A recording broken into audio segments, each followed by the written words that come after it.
আমার ছেলের বয়স 4 বছর, আপনার মতো একজন দায়ী বানাতে চাই ইনশাআল্লাহ। একটা প্ল্যান দেওয়া যাবে কি? ভাই আলামিন, আল্লাহ তাআলা আপনার ছেলেকে আপনার স্বপ্নের চাইতে আরও অনেক বড় মানুষ হওয়ার তৌফিক দান করুন, আমরা সে দোয়া করি। আমাদের সন্তানাদির জন্য যখন আমরা আল্লাহর কাছে দোয়া করব বা জাগতিক যে কোনো বিষয়ে আল্লাহর কাছে আমরা দোয়া করব, সেই দোয়া হবে অত্যন্ত ব্রড। সে দোয়ার মধ্যে থাকবে প্রশস্ততা অনেক বেশি। সূরা ফুরকানের ৭৪ নম্বর আয়াতে আল্লাহ রাব্বুল আলামিন পরিবারের জন্য, সন্তানদের জন্য যে দোয়ার শিক্ষা দিয়েছেন, সেই দোয়াতে আপনি লক্ষ্য রাখবেন যে আল্লাহ রাব্বুল আলামিন আমাদেরকে এমনভাবে দোয়া করতে বলেছেন যেন আমাদের সন্তানরা, পরিবারের সদস্যরা মুত্তাকিদের ইমাম হতে পারেন। কোনো ব্যক্তির সাথে সাদৃশ্য কিন্তু দেয়া হয়নি। বিশেষ করে আমাদের মতো সাধারণ মানুষ, যার মতো হলে আপনার সন্তান আপনার কাছে মনে হয় অনেক কিছু হয়ে যাবে, এটি আমাদের ভুল ধারণা হতে পারে।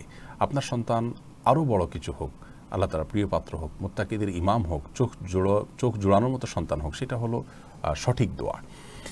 কারণ কোনো ব্যক্তির মতো হলেই যে সফল হয়ে যাবে দুনিয়া এবং আখিরাতে, ব্যাপারটা কিন্তু সেরকম নয়। এই জন্য আমি দোয়া করি আল্লাহ তাআলা আপনার সন্তানকে আপনার স্বপ্নের চাইতে আরও অনেক বড় করুন। আমাদের অনেক মা বোনদেরই এই চাওয়া আছে, আমরা সকলের জন্য সে দোয়া রাখছি।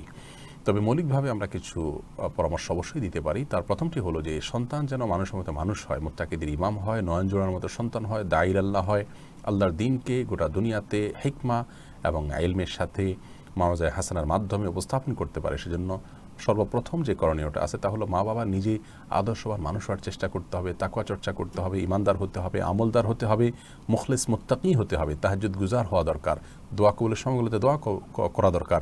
সৈয়দ আবুল হাসান আলী নদভী রাহিমাহুল্লাহ, জগৎ বিখ্যাত একজন আলেমে দ্বীন, তাঁর আম্মাজান সম্পর্কে তিনি একটা বই লিখেছেন এবং সেখানে আমার আম্মাজান এরকম বইটির বাংলা নাম অনুবাদ হয়েছে। সেখানে তিনি লিখেছেন তার মা তাঁর ছোটোবেলায়, শিশুবেলায় তার জন্য কীভাবে দোয়া করতেন। তিনি দোয়া করতেন, আল্লাহ এক সে হাজারোं की ज़रूरत पूरी फरमा, আল্লাহ আমার এক সন্তানকে দিয়ে আপনি হাজার মানুষের জরুরতকে আপনি প্রয়োজন করে মিটিয়ে দেন, হাজার আলেমের কাজ তাকে দিয়ে নেন। আমি ব্যক্তিগতভাবে বলতে পারি, আমার মা বাবা তারা তাদের সাধ্য অনুযায়ী আমি ছোটোবেলায় দেখেছি যে তারা দোয়া করেছেন, চোখের পানি ফেলেছেন, বিশেষ করে তাহাজ্জুদে দোয়া কবুলের সময়গুলোতে আল্লাহ তাআলার কাছে অনেক বেশি চেয়েছেন।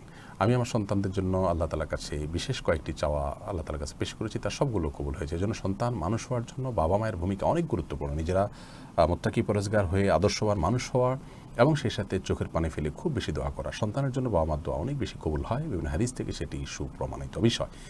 এর পাশাপাশি নেককারদের সোহবতের বিষয়টি অনেক গুরুত্বপূর্ণ। খুব ভালো আমলদার মুত্তাকি পরেজগারদের সোহবত সান্নিধ্যে সন্তানকে রাখা, অর্থাৎ ভালো পরিবার যারা তাকওয়ার প্র্যাকটিস করেন, সেরকম পরিবারের সোহবতে, তাদের সান্নিধ্যে যখন আপনি থাকবেন, আপনার বাচ্চা থাকবে, উঠা বসা করবে, এই বিষয়টা আজকাল সবচেয়ে কঠিন হয়ে গেছে। এরকম পরিবেশ এখন খুঁজে পাওয়া খুবই দুরূহ, বরং আমাদের জন্য আজকাল এটা অসম্ভবের মতো একটা পর্যায় হয়ে গেছে।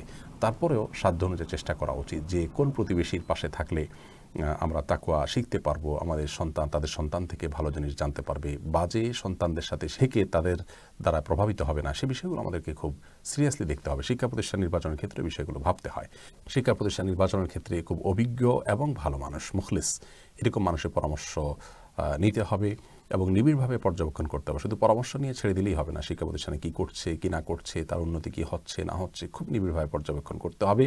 আর দোয়াটা হবে আমাদের সবচেয়ে বড় অস্ত্র। এভাবে যদি আমরা অব্যাহত রাখতে পারি আমাদের প্রচেষ্টাকে, আল্লাহ তাআলা আমাদের স্বপ্নকে পূরণ করবেন ইনশাআল্লাহ বিইذনিল্লাহ। স্বপ্নের চাইতে আল্লাহ তাআলা আরও অনেক বেশিও দান করতে পারেন। আমরা সুন্নাহ ফাউন্ডেশনের তরফ থেকে শিক্ষা প্রতিষ্ঠান করার পরিকল্পনা আমাদের দীর্ঘদিনের, এবং সেই পরিকল্পনা আমাদের আলহামদুলিল্লাহ অনেকখানি আমরা এগিয়ে নিয়ে গেছি। যদি করোনার এই প্যান্ডামিক না হতো, তাহলে এতদিনে আমরা সেটাকে আলহামদুলিল্লাহ আপনাদের সামনে হাজির করতে পারতাম। ইতোমধ্যে বেশ কিছু স্টেপ আমরা আগায় গেছি আল্লাহর মেহেরবানিতে। দোয়া করবেন যে আমরা আমাদের স্বপ্নের সেই কাজটি যেন করতে পারি। আপনারা জানেন সুন্নাহ ফাউন্ডেশন থেকে আমরা যে সমস্ত কাজের উদ্যোগ নিয়ে থাকি, আল্লাহ তাআলা অনুগ্রহ করেন, তাই এ পর্যন্ত সবগুলো কাজে আমরা আলহামদুলিল্লাহ খুবই ভালোভাবে, গোছানোভাবে এবং সেটা যেন সাস্টেইন করে সেভাবে আমরা করার চেষ্টা করে থাকি। আল্লাহ আমাদেরকে তৌফিক দিয়েছেন এখনও পর্যন্ত। শিক্ষাক্ষেত্রেও স্কুল, মাদ্রাসা সেভাবে করার পরিকল্পনা আমাদের আছে। আল্লাহ তাআলা আমাদের সকলকে, আমাদের সন্তানদেরকে মানুষ করার তৌফিক দান করুন, স্বপ্নের মানুষ হওয়ার তৌফিক দান করুন। যারা দায়ীল্লাহ বানাতে চান তারা ওলামাদের ভালোবাসবেন, ওলামাদের মহব্বত রাখবেন এবং মুখলেস ওলামাদের মধ্যে আবার যারা মুখলেস, খুব এখলাস আছে, মানুষগুলোর সোহবত এবং সান্নিধ্যে নিজে থাকবেন, নিজের পরিবারকে রাখবেন। আল্লাহ তাআলা আমাদের সবাইকে তৌফিক দান করুন।